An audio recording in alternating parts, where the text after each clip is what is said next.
Hello, everybody. I hope you all are fit and fine. So, yeah, in our previous video, we are talking about 2.5 exercise. Now we are doing exercise 2.6. So, let's start.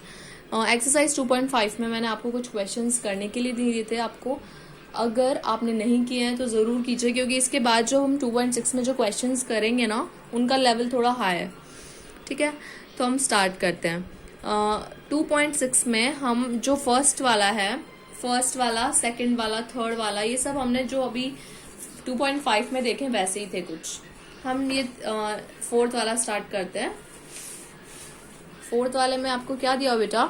3y + 4 upon 2 - 6y is equals to -2 upon 5. That is your question. और ये हो गया इसका solution. ठीक है, ये हो गया आपका क्वेश्चन. तो हम क्या करेंगे, कुछ भी नहीं करना है, क्रॉस मल्टीप्लाई करना है. क्रॉस मल्टीप्लाई कर दिया, यानी कि 5 को पूरे इस वैल्यू से मल्टीप्लाई करेंगे और 2 को पूरी इस वैल्यू से मल्टीप्लाई करेंगे. तो 5 3 15y, 5 into + 4 is equal to 5 4 20, -2 into 2 minus का 4 आ गया, माइनस माइनस होता है प्लस. ठीक है, तो 16 2 होगा 12y. अब हम जो y वाले डिजिट है उसको ले आएंगे LHS में, यानी कि लेफ्ट हैंड साइड पे हम इसको ले आएंगे. तो ये बेटा ये किसका था? प्लस का था, क्योंकि माइनस माइनस प्लस हो गया था. अब इधर आने के बाद किसका हो जाएगा? माइनस का हो जाएगा. ठीक है, यहाँ पे माइनस का साइन है.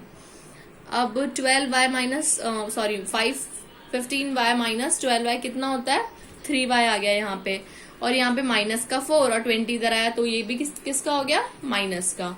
तो -4 और -20 कितने होते हैं? -24. अब हम क्या करेंगे, y की वैल्यू निकालने, तो 3 को डिवाइड में भेज देंगे.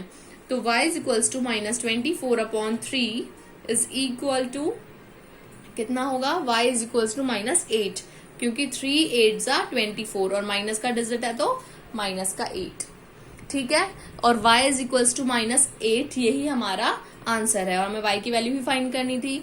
सो इतना इजी सा क्वेश्चन है बेटा ये. इसके जितने भी 5 तक जो आप क्वेश्चंस देख रहे हैं वो काफी ज्यादा इजी हैं. ठीक है, तो फोर्थ होगा इस तरह से.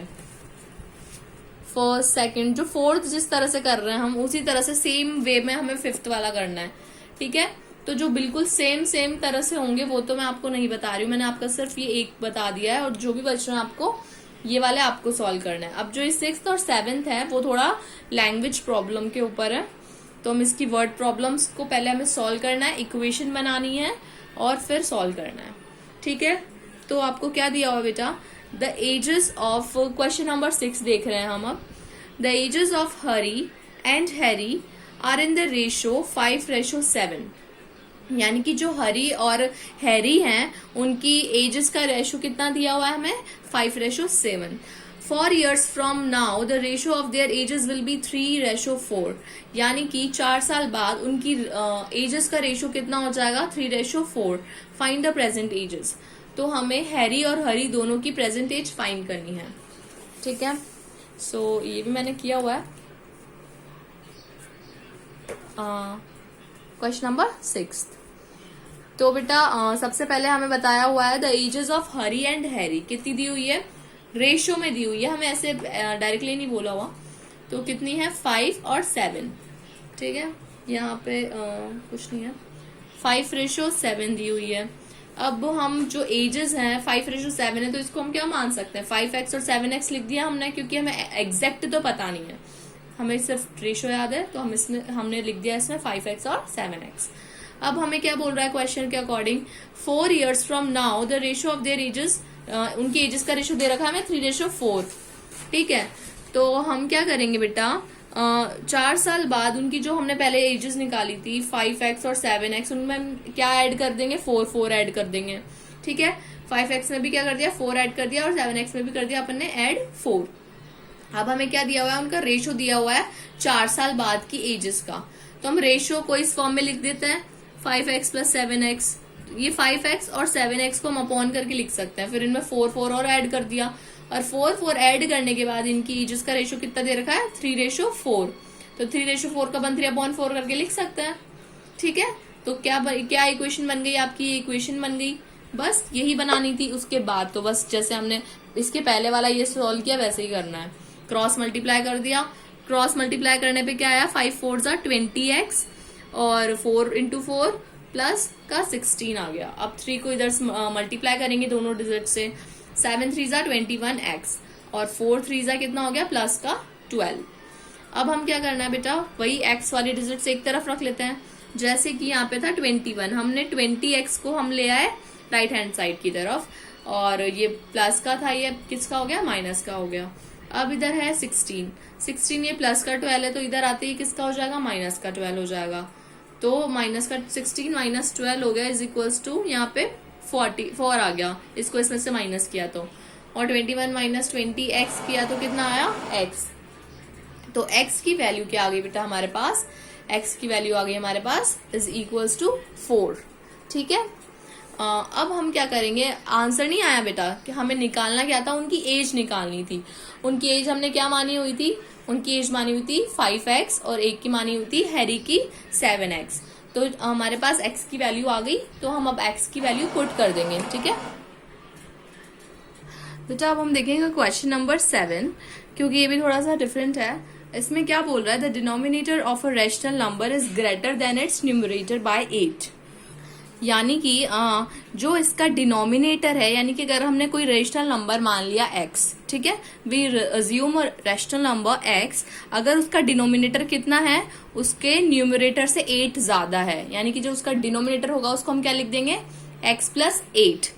If the numerator is increased by 17, अब वो कंडीशन दे रहा है कि अगर हम जो उसका न्यूमरेटर है उसको 17 बढ़ा दें, यानी कि प्लस 17 कर दें उसमें, और जो उसका डिनोमिनेटर है उसमें डिक्रीज बाय 1, और उसकी जो डिनोमिनेटर है उसको कितना डिक्रीज कर दे, 1, यानी कि जो x प्लस 8 था उसको प्लस 1 था, तो उसको अगर 1 माइनस करेंगे तो x प्लस 7 हो जाएगा। तो क्या नंबर ऑब्टेन होगा, 3/2। ठीक है, ये दे दी उसने कंडीशन। अब हमें क्या फाइंड करना है, वो रेशनल नंबर फाइंड करना है। तो कैसे फाइंड करेंगे बेटा, ये बता रहा था अकॉर्डिंग टू द क्वेश्चन, जो हमने एक रेशनल नंबर ले लिया x और उसका न्यूमरेटर उसने बोला, सॉरी डिनोमिनेटर बोला उसने कि उससे जो न्यूमरेटर है, जितना न्यूमरेटर यानी कि जो x है उससे ज्यादा है 8, प्लस 8 कर दिया हमने यहाँ पे x प्लस 8। अब वो बोला कि अगर अब जो उसका न्यूमरेटर है उसको उसमें 17 नंबर बढ़ा दो, तो यहाँ पे प्लस 17 कर दिया, और उसने बोला कि अब जो डिनोमिनेटर है उसमें 1 घटा दो, यानी कि 1 नंबर उससे सब्सट्रैक्ट कर लो। तो हम x प्लस 8 माइनस 1 करेंगे तो कितना आएगा, x प्लस 7 आएगा अपॉन में। ठीक है, फिर ये बोला जब फिर अब जो वैल्यू आएगी वो किसके इक्वल होगी, 3/2 के इक्वल होगी। ठीक है, तो हमने इन दोनों को क्या रख दिया बेटा, इक्वल रख दिया। अब हम क्या करेंगे, ऐसी सिचुएशंस में हमेशा क्रॉस मल्टीप्लाई करते हैं, तो क्रॉस मल्टीप्लाई कर दिया, यहाँ को 2 से इसको करेंगे तो 2x प्लस 17 इंटू 2 कितना होता है, 34। अब इसको 3 से करेंगे तो x, और यहाँ पे आ गया 3x, और 3 को 7 से करेंगे तो प्लस 21, 7 3 जा 21। अब जो 2x है उसको इधर ले आते हैं और 21 को इधर ले जाते हैं। ये 21 प्लस का था माइनस का हो जाएगा, और 2x प्लस का था तो ये भी माइनस का हो जाएगा। अब 3x माइनस 2x कितना हो जाएगा बेटा, यहाँ पे x, और 34 में से जब हम 21 माइनस करेंगे तो कितना आएगा, 13। तो आपके पास x की वैल्यू कितनी आ गई यहाँ पे, 13। लेकिन यहाँ पे क्वेश्चन एंड नहीं होता है, हमें क्या करना होगा, हमें निकालना है रैशनल नंबर। तो रैशनल नंबर हमने क्या माना था, इसको माना था हमने रैशनल नंबर। तो रैशनल नंबर निकालने के लिए x की वैल्यू तो क्या आई हमारे पास, 13, और यहाँ पे डिनोमिनेटर में 13 प्लस 8, क्योंकि जहां जहां x है वहां हमने 13 रख दिया, इक्वल्स टू 13/21। ठीक है, तो हमारा आंसर कितना है बेटा, रैशनल नंबर आया हमारे पास 13/21। ठीक है, तो ये हो गया हमारा आंसर।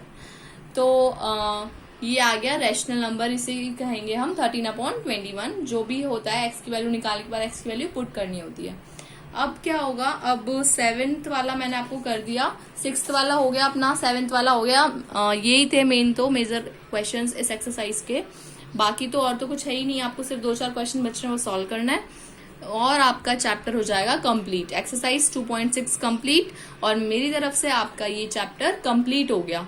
ठीक है, अब हम आगे पढ़ेंगे तो नेक्स्ट चैप्टर पढ़ेंगे। मेरी तरफ से हो गया कंप्लीट। और अगर आपको कोई भी डाउट है, कुछ भी छोटे से छोटा भी, तो आप क्या करिए, आप कॉल कर सकते हैं, मैसेज करिए, ठीक है, लेकिन पहले खुद से ट्राई करिए, ठीक है। ऐसा नहीं कि ये मैम ने नहीं करवाया है तो सीधा ये वाला क्वेश्चन पूछ लें। खुद से ट्राई करेंगे, 1-2 बार नहीं आता है तब पूछिए, ठीक है। So thank you, stay home, stay